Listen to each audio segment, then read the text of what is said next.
Hello, welcome to a Friday Business News Report. It's now time to bring you our feature on the show today. Today we're looking at the agricultural sector through the lens of livestock farming. Now, it has been one of the record highs we've witnessed over the past few months, the rising cost of meat.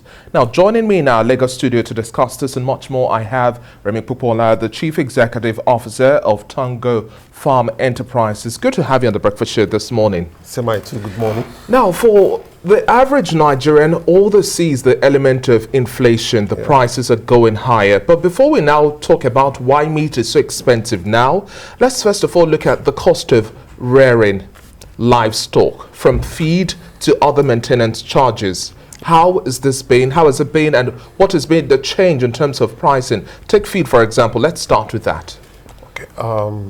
I'll tell you that you cannot isolate one from another. If you talk about transportation, if you talk about labor, if you talk about cost of production, as well. So definitely all add together to add to the cost of meat in the market. And you cannot, like I said, you cannot isolate one from another. And you also understand that what every staff of that organization also have one thing or the other to take care of. And then you need to meet all those things. So by the time you put 1, 2, 3, 4 together, you find out that it's hard to the cost of feed. And also, another thing that is very important in this part of the world is that what we are short of data. And data in the sense that what that can keep people working.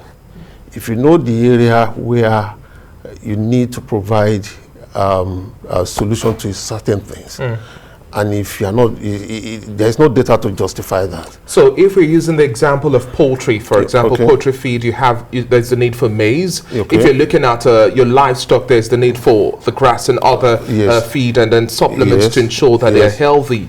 At the end of the day, so all of these prices we have is a accumulation of other charges, which now sums up to the feed being brought on the table for the livestock to feed on. Now, let's also look at the fact that we've had the Eid celebration.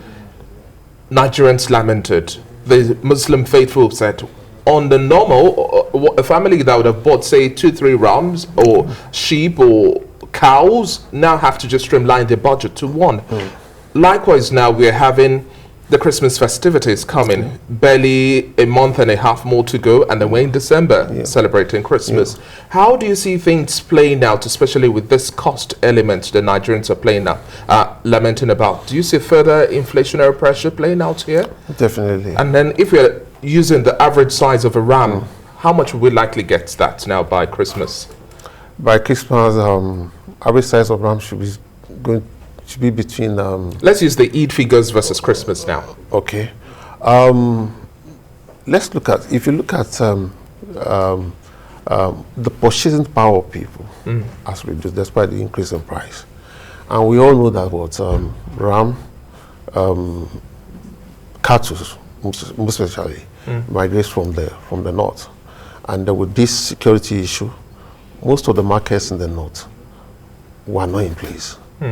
Some states partially closed down, and because of that, it's difficult for some of them to move goods from the north to the south, and the cost is also high.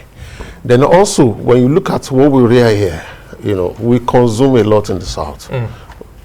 Parties and all that kind of stuff. And because we consume a lot, the demand is also high. Mr. Popoola, I would like you to hold your thoughts there. We'll take a quick commercial break, and then when we come back, the conversation continues. Our focus remains on agriculture and the cost of meat today.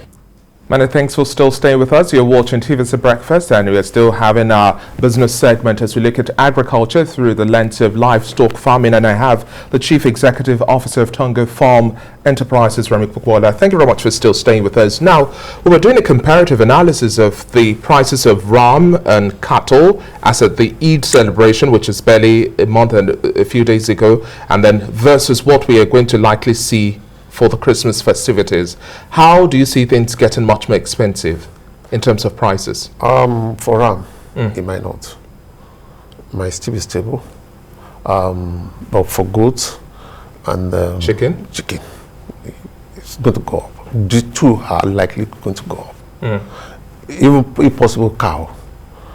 You know, those three might likely go up. But for rams, might be stable.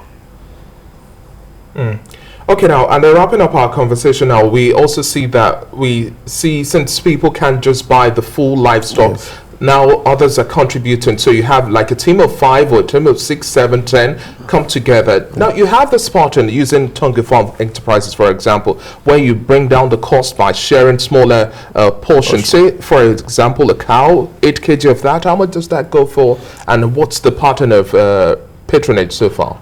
That's about, the price go for about 15,500. And has different parts of? Different parts of meat. And also is going for, the patronage has been good. And it's going to improve. The thing is about, you have to save cost.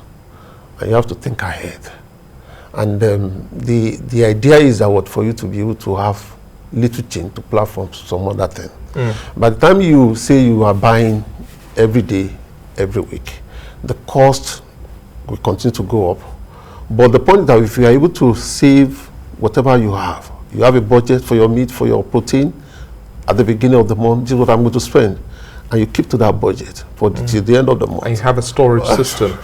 Okay. Okay. Thank you very much for your time on the Breakfast Show this morning, Mr. Remi Popoola, the Chief Executive Officer of Tongo Farm Enterprises. We'll keep our fingers crossed and possibly have you about a week to Christmas just to tell us how things are playing out. Thanks so much.